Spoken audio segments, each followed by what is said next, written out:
Hello guys! Welcome back sa YouTube channel ko. Ako nga pala si Jasper, isa akong licensed pharmacist. At today, pag-uusapan naman natin ng isang topic na sobrang relatable, yung pakiramdam na palagi kang pagod. Yung tipong kahit natulog ka naman, kahit kumain ka naman, pero bakit laging low energy ka? Bakit madaling antukin? Bakit parang wala kang drive gumawa ng mga bagay-bagay? Kung ikaw yan, tapusin mo tong video na to kasi iisa-isayin natin ang top 10 reasons bakit palagi kang pagod plus practical tips kung paano mo mai-improve ang energy levels mo araw-araw. Quick disclaimer lang, lahat ng information sa vlog natin na to ay based sa general medical references at lifestyle studies. Kung sobrang lala at persistent ng fatigue mo o yung pagkapagod mo at may mga kasabay na symptoms tulad ng biglang weight loss, hirap huminga, chest pain, lagnat o matinding dizziness, please magpa-check up sa doktor. Kasi minsan, ang pagod ay sign ng underlying condition. So unahin na natin yung unang dahilan. Poor sleep quality. So minsan akala mo okay dahil naka 7 to 8 hours ka. Pero ang totoo, hindi naman restorative yung tulog mo. Pwedeng putol-putol, pwedeng mababaw, o pwedeng sobrang late na ng tulog mo araw-araw. Kapag poor quality yung sleep, hindi nakaka-recover ang brain at katawan. Ang resulta, grage ka pagkagising, lutang sa umaga, irritable, at madaling mapagod kahit maliit na bagay yung ginawa mo lang. Ang mga common causes nito ay stress, late night screen time, bright lights, maingay na paligid, o inconsistent sleep schedule. Ang practical tip dito, gumawa ka ng consistent bedtime at wake-up time. Iwas muna sa gadgets 30 to 60 minutes bago matulog at gawing dark, cool at quiet ang room mo. Kung kulang talaga, pwede rin ang short nap 20 to 30 minutes pero iwasan yung sobrang haba kasi baka mas lalo kang antukin. Second reason, poor diet or nutritional deficiency. Ito yung reason na madalas hindi napapansin kasi minsan kumakain ka naman pero puro fast food, puro processed food o puro kape lang ang fuel. Kapag kulang ang katawan mo sa iron, vitamin B, magnesium o protein, talagang babagsak yung energy levels mo. So halimbawa, iron deficiency. Common ito sa mga kababaihan at sa mga hindi masyadong kumakain ng meat. Kapag kulang ka sa iron, bumababa yung oxygen transport sa katawan kaya mabilis mapagod, madaling hingalin at minsan nahihilo pa. Kapag kulang naman sa B vitamins, lalo na sa vitamin B12 at folate, pwede kang makaramdam ng brain fog at low motivation. So magnesium deficiency can contribute sa fatigue, muscle cramps at poor sleep. At kung kulang ka sa protein, pwedeng mababa ang stamina at focus mo. Ang simple tip, aim for balanced meals, gulay, prutas, lean protein, whole grains at healthy fats. At syempre hydration na rin. Kasi minsan akala mo pagod ka, dehydrated ka lang pala. Third reason, sedentary lifestyle. Parang ironic pero totoo, kapag kulang ka sa movement, mas lalong bumababa yung energy mo. Kapag laging nakaupo at inactive, bumabagal ang circulation at oxygen delivery sa cells. Kaya kahit wala kang ginagawa, parang pagod ka pa rin. Ang solution dito, hindi naman kailangan agad gym. Start small, maglakad ng 5 to 10 minutes, mag-stretch every 1 to 2 hours, o umakyat sa hagdan. Kahit light activity lang, it helps your body become more energy efficient. In fact, regular movement improves endurance, mood, at mental clarity. Pang-apat na reason, stress and mental fatigue. Minsan hindi physical ang pagod, mental pala. Yung utak mo pagod na sa deadlines, overthinking, family problems, o work pressure. Chronic stress increases cortisol. Kapag laging mataas ang cortisol, naapektuhan ang sleep, digestion, immune system, at energy levels. Kaya kahit resting ka, parang hindi ka pa rin nakakabawi. Ang practical tip, try breathing exercises, journaling, short walk, or mindfulness kahit 5 to 10 minutes. Also, practice time blocking or simple prioritization. Kasi minsan pagod tayo, hindi dahil marami tayong ginagawa, kundi dahil sabog-sabog ang ginagawa natin. Fifth reason, dehydration. Ito yung pinaka-underrated. Kahit mild dehydration, pwedeng mag-cause ng fatigue, headache, dizziness, at brain fog. So, water is crucial para sa blood circulation, nutrient transport, at energy production sa cells. Kaya kung maghapon kang nagkape, tas kulang yung tinitake mong tubig, sure na babagsak ang energy mo. Simple check, tignan ang urine mo. Kung dark, yellow palagi, likely kulang ka sa tubig. So try drinking water first thing in the morning, then sip consistently throughout the day. Now for the sixth reason naman, medical conditions. Ito yung part na kailangan seryosohin. So minsan ang pagod ay hindi lifestyle issue, kundi sign ng health problem. So common causes, pwedeng may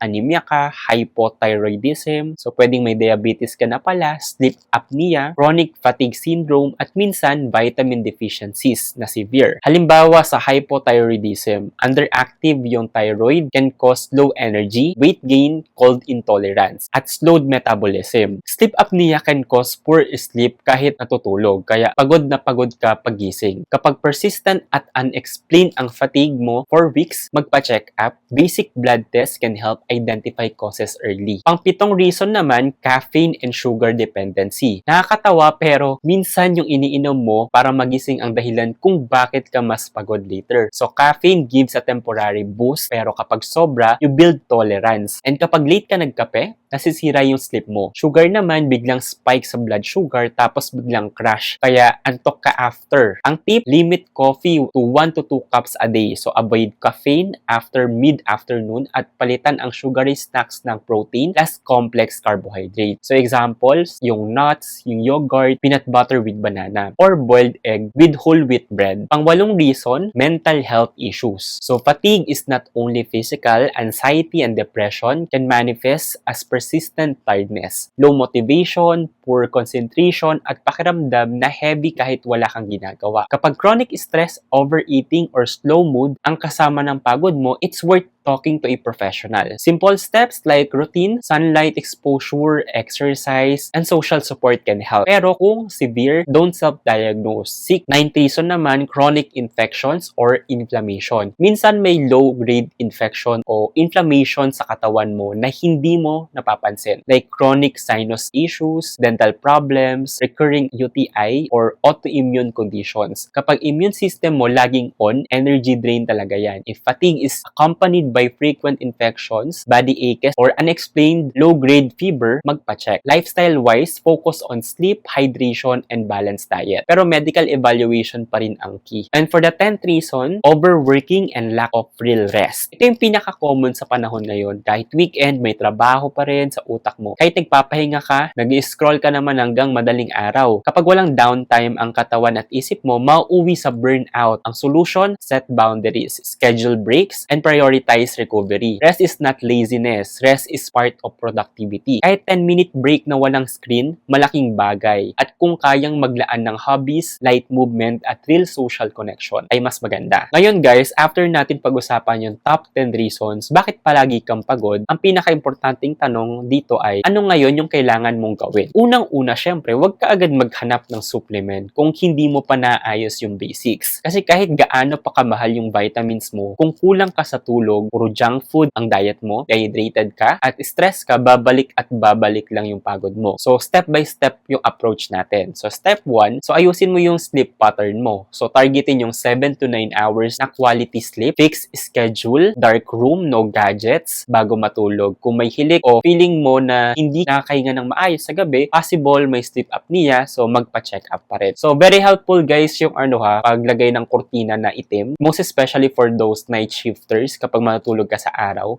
dahil nakakatulong yun na magkaroon ka ng quality sleep. Step 2, check your diet. Tanungin mo yung sarili mo, may protein ba bawat meal? May gulay at putas ba? Umiinom ka ba ng sapat na tubig? So minsan, simpleng pagdagdag ng itlog sa umaga at pag-inom ng 2 liters of water per day, malaking difference na sa energy. Step 3, move daily. Hindi kailangan agad mag-gym. Kahit 20 to 30 minutes brisk walking daily, malaking boost na yan sa circulation at mitochondria function ng cells mo. So yun kasi yung powerhouse ng cells natin. Step number 4, stress management. Kung hindi mo kayang bawasan ng stress, baguhin mo yung response mo sa stress. So deep breathing, journaling, short breaks, or simple digital detox kahit 30 minutes a day. Ngayon, pagdating sa supplements, kailan ba sila kailangan? Ang rule ko as a pharmacist, supplements only if may deficiency, increased need, o hindi kayang makuha sa diet. So let's go through the most common supplements for fatigue. So unang-una na dyan yung iron. Kung ikaw yung type ng babae na heavy yung menstruation, vegetarian, o madaling hingalin, possible magkaroon ka ng iron deficiency. Pero very important na wag basta-basta mag-take ng iron supplement nang hindi nagpapa-check up. Kasi kapag sobrang iron, delikado rin. So best na magpa-CBC or ferric test muna. Pangalawa, vitamin B complex o vitamin vitamin B12. Kung kulang ka sa animal products, may digestive issues, o may symptoms tulad ng tingling sa hands and feet plus fatigue, possible vitamin B12 deficiency. So yung B-complex can help support energy metabolism, pero again, mas maganda kung guided. Pangatlo, vitamin D. So maraming tao ngayon kulang sa vitamin D dahil kulang sa sunlight exposure. Low vitamin D levels are associated with fatigue, low mood, at muscle weakness. So simple morning sunlight exposure, 10 to 20 minutes helps. Pero kung deficient ka talaga, supplement may be recommended. Pang-apat, magnesium. So magnesium helps in muscle function, nerve signaling, at sleep quality. Kung madalas kang may muscle cramps, poor sleep at stress, magnesium may help, especially at night. Panglima, multivitamins. So multivitamins are not magic pills, pero pwede silang insurance kung alam mong hindi balance yung diet, pero hindi ito kapalit ng pagkain at healthy lifestyle. Ngayon, pag-usapan naman natin yung supplements na kailangan mong iwasan as a quick fix. So unang-una na dyan yung mga energy drinks dahil napakataas niyan sa caffeine at sugar content. So temporary boost, yes, pero long-term solution, hindi. So second, yung mga high-dose random supplements na walang deficiency. More is not better. Fat-soluble vitamins like vitamin A, vitamin D, vitamin E, and K can accumulate sa katawan. So pangatlo, yung mga herbal stimulants na hindi mo naman alam yung effect. So always check kung FDA registered at may scientific basis. Ngayon, gusto ko lang kayong bigyan ng at least simple 7-day energy reset plan. So day 1 to 2, focus on your hydration. 2 liters water minimum per day. So day 3 to 4, fixed sleep schedule, lights off, same time daily. Day 5, add 20 minutes walk. Day 6, balance meals with protein each meal. And then day 7, digital detox night routine. So walang mga gadgets or cellphone. And then after 1 week, i-assess mo yung energy mo. Minsan hindi pala kailangan ng gamot, kailangan lang ng routine. Ayun, kailan ka dapat magpa-check up? Kung yung fatigue mo ay tumatagal ng higit sa 2 to 3 weeks, may kasamang unexplained weight loss, may chest pain or shortness of breath, may persistent fever, may severe depression symptoms, so wag mag-self-medicate, magpa-konsulta na sa doktor. So guys, tandaan ninyo, fatigue is a signal. So hindi siya kalaban, parang warning light siya sa kotse. Energy is built, not bought. So supplements can support you, yes, pero foundation pa rin ang sleep, nutrition, hydration, movement, at mental health. So before ka bumili ng kung ano-anong pampalakas, tanungin mo muna yung sarili mo kung naayos mo na yung mga nabanggit natin na basics. So ayun lang guys, kung nagustuhan mo yung video natin na to, don't forget to like, share, and subscribe. At kung gusto mong masundan pa ang mga ganitong topic about health, medications, nutrition, at wellness, comment mo lang sa baba kung ano yung mga next topic na gusto mong i-feature natin. So guys, stay healthy, stay informed. Muli, ako si Jasper, isa akong licensed pharmacist. Thank you for watching. Bye-bye!